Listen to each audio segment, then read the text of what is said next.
Good morning, students.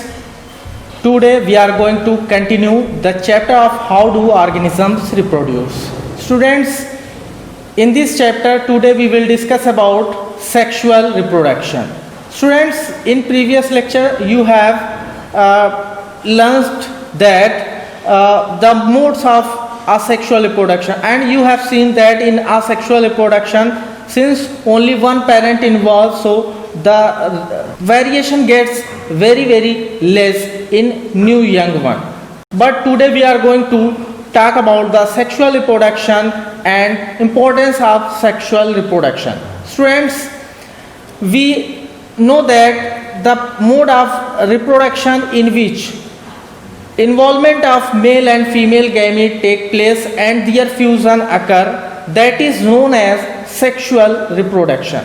Students, sexual reproduction के अंदर दोनों पेरेंट इन्वॉल्व होते हैं, दो पेरेंट का इन्वॉल्वमेंट होता है, so that is the mode of sexual reproduction. Students, you know that a single bull can not produce new calves. Similarly, a hen cannot alone produce new chicks. Why? Because both sexes are needed in this reproduction. So that is the sexual reproduction. Students, in sexual reproduction, the DNA from both parents, that is male and female parent. Students, आप screen पर देख सकते हैं, here there are two parent. One is male parent and another is female parent. Okay, this one is female parent. यहाँ पे आपको नीचे female parent दिख रहा है और ऊपर male parent. Students, male parent और फीमेल पेरेंट के जो डीएनए होते हैं, they combine to each other and form a new combination. एक नया कॉम्बिनेशन बनता है और उस वही कॉम्बिनेशन का डीएनए जो है उसके न्यू यंग वन के अंदर क्या होता है, पाया जाता है, बनता है. यहाँ पे आप देख रहे हैं, this one is female parent and this one is male. The DNA of both male and female parent combined in the form of zygote. यहाँ पर आप देख रहे हैं जाइगोट का फॉर्मेशन होता है, जाइगोट बनता है और फिर वो जाइगोट से एक एम्ब्रियो का फॉर्मेशन होता है, एम्ब्रियो बनता है और that embryo forms a new baby. क्या बना लेता है, एक न्यू बेबी का फॉर्मेशन कर लेता है, एक न्यू बेबी बन जाता है. तो स्टूडेंट्स, सेक्सुअल रिप्रोडक्शन एक बड़ा ही अच्छा मोड होता है रिप्रोडक्शन का, जिसमें दोनों पेरेंट का इन्वॉल्वमेंट होता है, जिसकी वजह से यहाँ पर जो डीएनए का हमको कॉम्बिनेशन मिलता है वो दोनों ही पेरेंट से आता है. और इस तरह से यहाँ पर अगर हम वेरिएशन की बात करते हैं तो variation is more and more in the case of sexual reproduction. Students, now a question arises that why the mode of sexual reproduction. अगर हम बात करें कि रिप्रोडक्शन की, तो हमने देखा कि पिछले सेक्शन में असेक्सुअली भी ऑर्गेनिजम्स क्या कर सकते हैं, रिप्रोड्यूस कर सकते हैं, उनके अंदर रिप्रोडक्शन होता है. But why the mode of sexual reproduction, sexual reproduction के मोड की क्यों आवश्यकता होती है?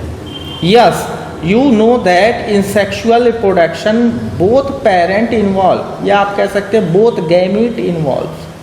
और आपको पता है कि in reproduction the copying of DNA take place due to the inaccuracy की वजह से होता है, और जिसकी वजह से इसके अंदर क्या होते हैं, वेरिएशन आते हैं, वेरिएशन अराइज होते हैं.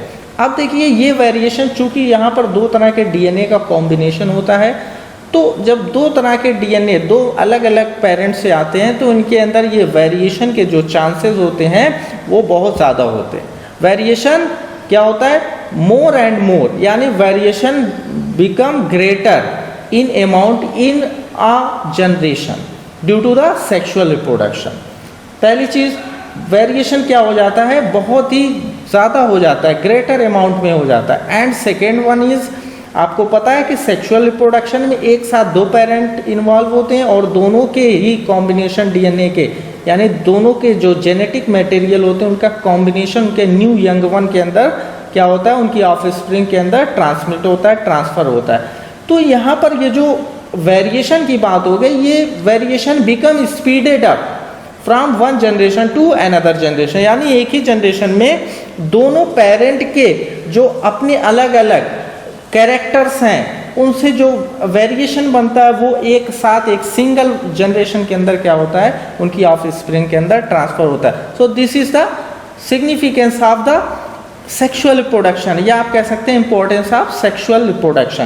पहला क्या बताया मैंने कि variation become greater in amount, variation become more and more, कुछ भी कह सकते हैं. And second one is variation become yes speeded up from one generation to another generation, बहुत ही स्पीड के साथ. स्टूडेंट्स, आपको पता है कि इन reproduction the process of DNA copying occur, but in sexual reproduction both parents involve, so the DNA become double in each generation. Her generation में क्या होता है, डीएनए का डुप्लीकेशन होता है, डीएनए डबलिंग होती है, यानी मेल पेरेंट से डीएनए आता है एंड देन फीमेल पेरेंट से डीएनए आता है. ओके, सो हर जनरेशन के अंदर ये डीएनए क्या होता है, डबलिंग होती है, डीएनए डबल हो जाता है.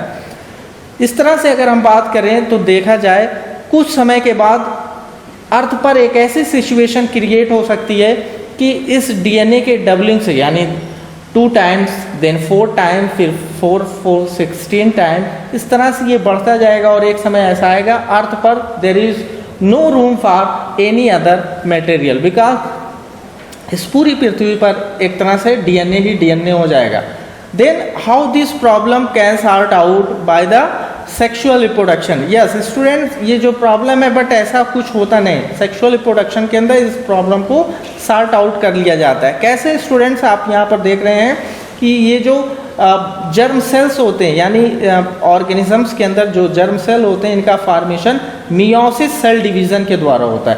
कौन से सेल डिवीजन के द्वारा, मियोसिस. स्टूडेंट्स, यहाँ पर आप स्क्रीन पर देख सकते हैं मियोसिस, या इसी को मियोटिक सेल डिवीजन कहते हैं, या इसी को रिडक्शन डिवीजन के नाम से भी जानते हैं. रिडक्शन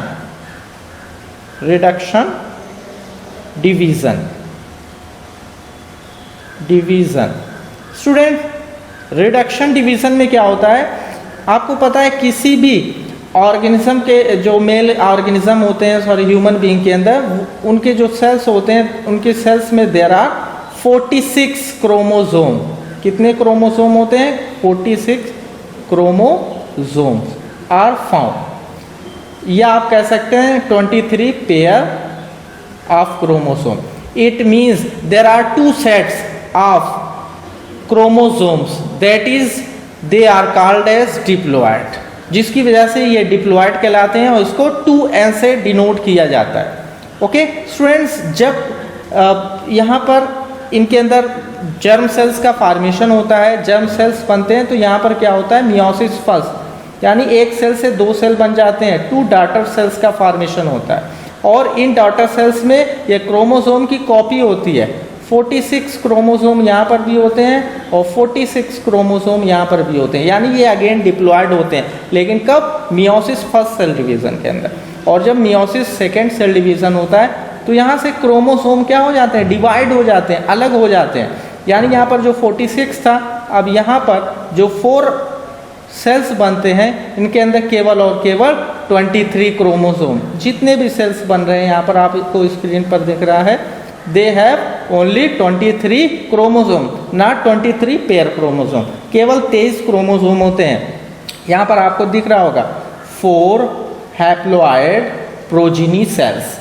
हैप्लॉयड को n से शो करते हैं, डिप्लॉयड को आपने देखा 2n से शो करते हैं. तो जब क्रोमोसोम का 2 सेट होगा, यानी 23 क्रोमोसोम के 2 सेट होंगे, that will be called as diploid. और जब क्रोमोसोम के एक सिंगल सेट होंगे, यानी 23 क्रोमोसोम होंगे, that cell will called as haploid cell. Yes students, अब मियोसिस के अंदर जो जर्म सेल्स मियोसिस के द्वारा बनते हैं ह्यूमन बीइंग के अंदर, वो कैसे होते हैं, हैप्लॉयड होते हैं. मीन्स इसके अंदर जो क्रोमोसोम्स होते हैं, number of chromosome, that is only 23. और जब सेक्सुअल रिप्रोडक्शन में इन जर्म सेल्स का फ्यूज़न होता है, जर्म सेल्स मिलते हैं, तो 23 + 23 मिल करके क्या हो जाते हैं, 26. 23 मेल से आता है प्लस 23 क्या होता है, फीमेल पेरेंट से. ये मेल पेरेंट का क्रोमोसोम है और this one is from female, ये फीमेल पेरेंट का क्रोमोसोम है. ओके, तो ये मिल करके क्या बना लेते हैं 46 क्रोमोसोम। और इस तरह से ये क्रोमोसोम जो होते हैं वो सेल्स के अंदर फिर से सोमैटिक सेल्स के अंदर एक बार फिर से मेंटेन हो जाते हैं। इस तरह से यहाँ पर डीएनए की वो डबलिंग नहीं हो पाती, यानी क्रोमोसोम की संख्या बढ़ नहीं पाती। ओके, तो इस तरह से ये प्रॉब्लम क्या की जाती है, सॉर्ट आउट की जाती है। स्टूडेंट्स, अगर हम लोअर ऑर्गेनिजम्स की बात करते हैं तो लोअर ऑर्गेनिजम्स के अंदर इनके जो जर्म सेल्स होते हैं दे लुक्स सिमिलर, वो बिल्कुल एक जैसे दिखते हैं, सिमिलर दिखाई देते हैं, क्योंकि उनकी बॉडी बहुत ही सिंपल होती है। But as organisms get in complexity, जैसे ही ऑर्गेनिज्म कॉम्प्लेक्स होते हैं, these germ cells are of different shape and size. ठीक है, they are not identical. There are two germ cells in human being. One is larger and having food material. This food material is used for the nutrition of the zygote, and this germ cell is known as female gamete or egg. यानी दो जो gamete होते हैं, दो germ cells जो होते हैं, इसमें एक जर्म सेल बड़ा होता है, इसके अंदर फूड मटेरियल स्टोर होता है और ये फूड मटेरियल न्यूट्रिशन के लिए क्या होता है, यूटिलाइज होता है। ऐसा लार्जर जो जर्म सेल होता है इसको हम फीमेल गैमीट या इसी को एग के नाम से भी जानते हैं, that is called as female gamete और egg. And other germ cell is smaller and motile having a tail, yes, that is known as male gamete, that is known as male gamete, और इसी को हम sperm के नाम से जानते हैं। स्टूडेंट्स, इस तरह से आपको पता चल गया कि ऑर्गेनिजम्स के अंदर there are two types of germ cell. पहला बड़ा होता है जिसे हम फीमेल गैमेट या जो है फीमेल गैमेट या फीमेल जर्म सेल या एग या एक और नाम है ओवा के नाम से भी जानते हैं। Another is smaller and motile having tail, that is called as male gamete या स्पर्म के नाम से जानते हैं इसको। स्टूडेंट्स, ये जो टेल होती है इसको मोटाइल बनाती है, यस, इसकी वजह से ये स्पर्म क्या होते हैं, रिप्रोडक्शन की प्रोसेस में लोकोमोशन करते हैं, मूव करते हैं फ्यूज़न के लिए, और उसी टेल की हेल्प से ये क्या करते हैं, मूव करते हुए कहाँ पर पहुँचते हैं, एग के पास पहुँचते हैं और उस एग का इनकाउंटर करते हैं और वो एग फाइनली जाइगोट में कन्वर्ट होता है। पिछली स्लाइड में स्टूडेंट आपने क्या किया, देखा इसको, यस, फीमेल पेरेंट है, इस फीमेल पेरेंट से देखिए क्या निकला, एग निकला, यस, आप देख रहे हैं एग, और मेल पेरेंट से स्पर्म। ठीक है, these are the yes gametes of the female and male. Now these egg and sperm fuse to each other and form zygote, and this zygote continue divide and form embryo. Embryo के अंदर development होता है और ये embryo again फिर क्या करता है, एक न्यू बेबी को बर्थ करता है, एक न्यू बेबी का फॉर्मेशन होता है। तो स्टूडेंट, इस तरह से सेक्सुअल रिप्रोडक्शन ऑर्गेनिजम्स के अंदर कंप्लीट होता है। अब सेक्सुअल रिप्रोडक्शन में बचे हुए टॉपिक्स को हम नेक्स्ट वीडियो में शेयर करेंगे, डिस्कस करेंगे। Okay, today now we are going to discuss about the questionnaire of this topic. Yes, there are some questions related to sexual reproduction. This first one is, why is DNA copying an essential part of the process of reproduction? Second one is, what are the advantages of sexual reproduction over asexual reproduction? The chromosome number of the sexually reproducing parents and their offspring is the same. Justify that this statement. Next question is, name the two types of germ cells present in human beings. How do they structurally differ from each other? Give two differences. And last question is, what is sexual reproduction? Lists 4 significance. Student, in question को आप solve कीजिए, कोई problem होती है comment box में comment कीजिए। आज इतना ही रखते हैं, थैंक यू, दैट्स ऑल।